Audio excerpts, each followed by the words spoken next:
përkushtimin e punojësve të policisë në disa aktivitete ku ne si antarë të komisionit kemi marrë pjesë. Duke parë investimin e qeverisë shqiptare në ambientet ku sistemohen i kontingjent njerëzish. Kjo na bën ne, politikanëve dhe ne deputetëve, që me kurajo t'i themi asaj pjesët politikës që e kanë të pakursyer baltën ndaj punojësve të policisë, ndaj drejtuesve të saj, le të ngelet në gojën e tyre, le të ngelet në tavolinë e tyre. Realiteti është shumë i fortë se propaganda dhe fjalimet e pa buka dhe ndoshta përtej çdo normaliteti ndaj strukturave të policisë dhe drejtuesve të saj. Unë falenderoj pasi diskutim Komisionin e Sigurisë, sepse në të gjitha rastet dhe në gjitha sfidat për Policinë e Shtetit ka qenë një mbështetje absolute nga njëra anë për reformimin e kuadrit ligjor dhe normativ për Policinë e Shtetit dhe nga ana tjetër për të mbështetur aksionet e policisë në përballje të gjitha sfidave që kemi. Sot është një ditë e lumtur për efektivet e policisë në komisariatin e forcave të ndërhyrjes shpejt. Kushtet kanë qenë skandaloze, ku praktikisht përveç sakrificës për të luftuar krimin në rrugë, ishte sakrifica edhe të ishe punonjës policie dhe të ushtroje detyrën këtu.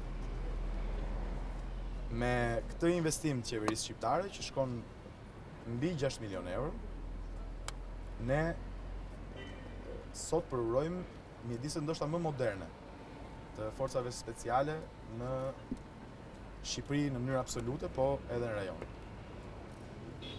Ky është një angazhim i ynë i përmbushur, sepse ne besojmë që Policia e Shtetit duhet të jetë në kushtet infrastrukturore dhe teknologjike për të bërë ashtu siç duhet detyra. Ne jemi shumë vendosur për të vazhduar betejën tonë bashkë me qytetarët, për të fituar çdo ditë besimin e qytetarëve, për ta bërë Shqipërinë më të sigurt. Çdo akuzë, çdo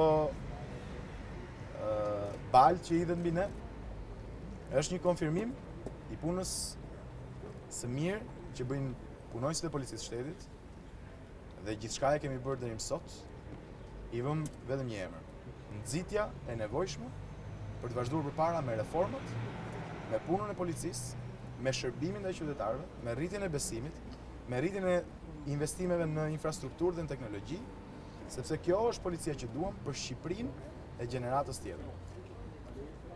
Jemi mësuar që edhe sukseset tona të na kthehen mbrapsht nga opozita si akuza. Kjo është tek e fundit puna e tyre dhe marrin faturën që u takon. Ne kemi zgjedhur që punën tonë ta bëjmë kështu. Sot përurojmë Komisariatin e Forcave Speciale, këtë godinë të re me një investim qeverisë shqiptare që shkon mbi 6 milion euro. Kemi përuruar zyrat e shërbimit në thuajse të gjithë Tiranën.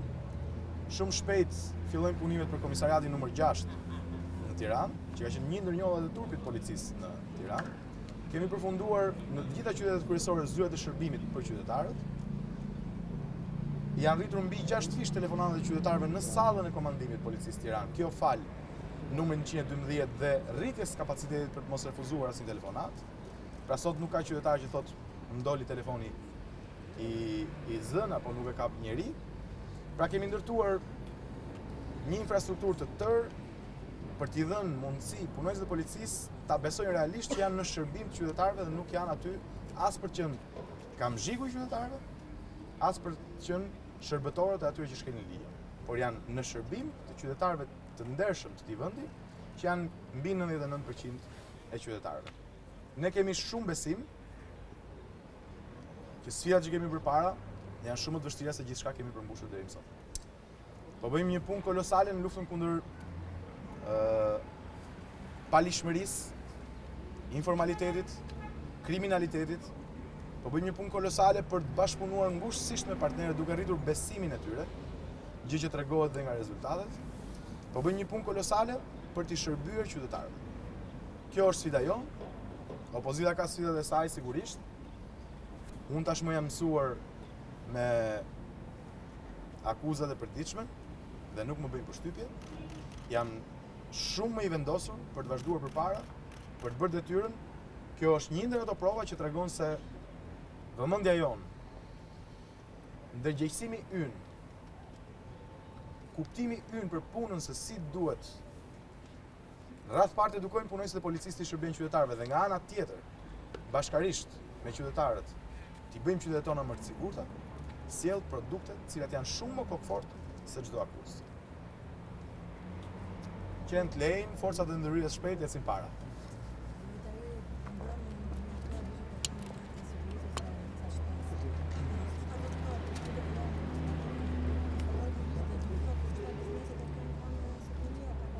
Unë falenderoj të gjithë deputetët e Kuvendit që gjetën mundësinë për të përmirësuar teknikalitetet e ligjit, duke arritur dje me votimin e këtij projekt ligji që për mua është ndër më të rëndësishmit që kemi miratuar deri më sot.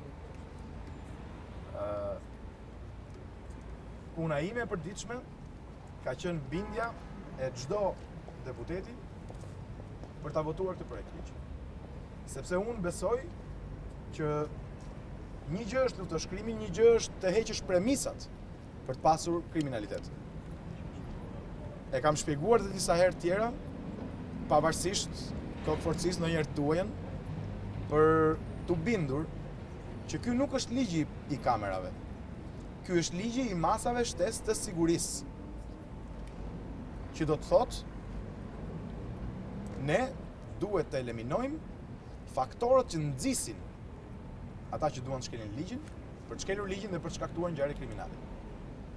Vjedhja e një banke para ca kohësh, dhe fatmirësisht autorët janë arrestuar, dëshmoi se ajo bank praktikisht i ftonte kriminalët ta vjedhin. E këtë nuk mund ta tolerojmë, nuk tolerohet në asnjë vend të botës. Po ashtu, disa ngjarje që kanë ndodhur me transportin e valutës apo e parave nëpërmjet makinave të cilat nuk plotësojnë asnjë kusht. Dhe disa ngjarje tjera që shërbejnë si faktor nxitës për kriminalitetin jo vetëm në Shqipëri, por në gjithë botën. Ne jemi thuajse vendi fundit që ndërtojmë këto mekanizma për të parandaluar ngjarjet kriminale.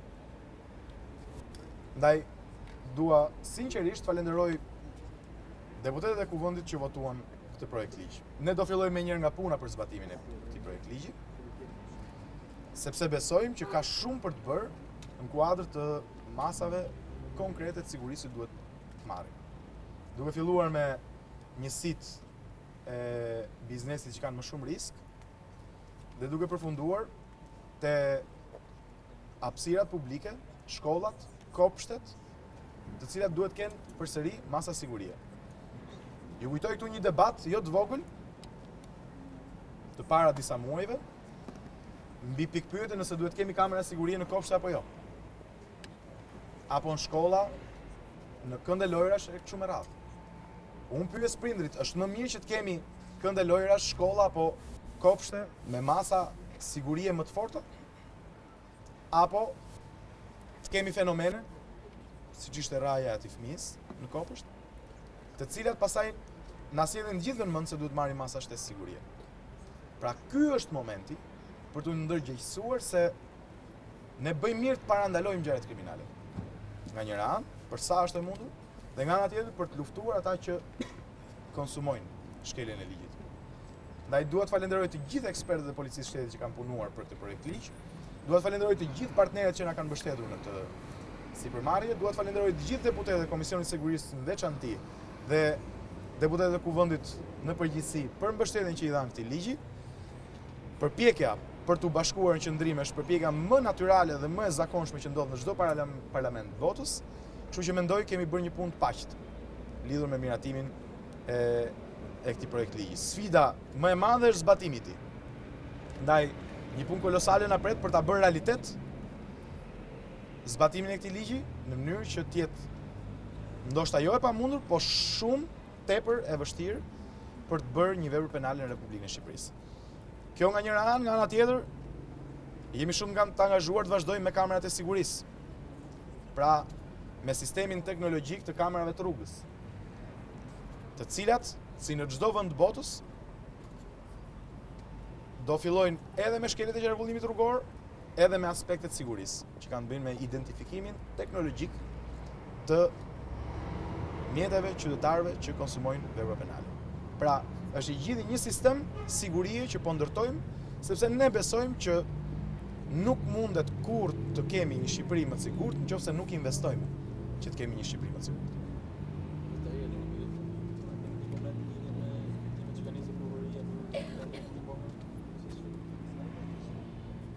Kam përshtypjen që me informacionin e mediave që kam marrë, duhet të rezervohem të flas. Unë jam informuar nga policia që është një kallëzim i policisë shtetit. Dhe kjo është shenjë e vullnetit ton për të respektuar standardet. Në të kaluarën, një tender uniformash do kalonte pa u ndjerë edhe me pikpyetje të forta korruptive, siç ka ndodhur. Sot ne nuk pajtohemi me këtë realitet. Policia e shtetit porositi disa uniforma, të cilat erdhën jashtë standardeve, siç me sa duket dhe me sa jam informuar nga policia. Policia ndërpreu kontratën, policia nuk pranoi të merrte në dorëzim uniformat, policia bëri kallëzim në prokurori. Shembull më të mirë të përkushtimit për të respektuar ligjin dhe për të shërbyer punonjësit e policisë që të kenë uniforma të denja, unë nuk di që të ketë. Faleminderit juve.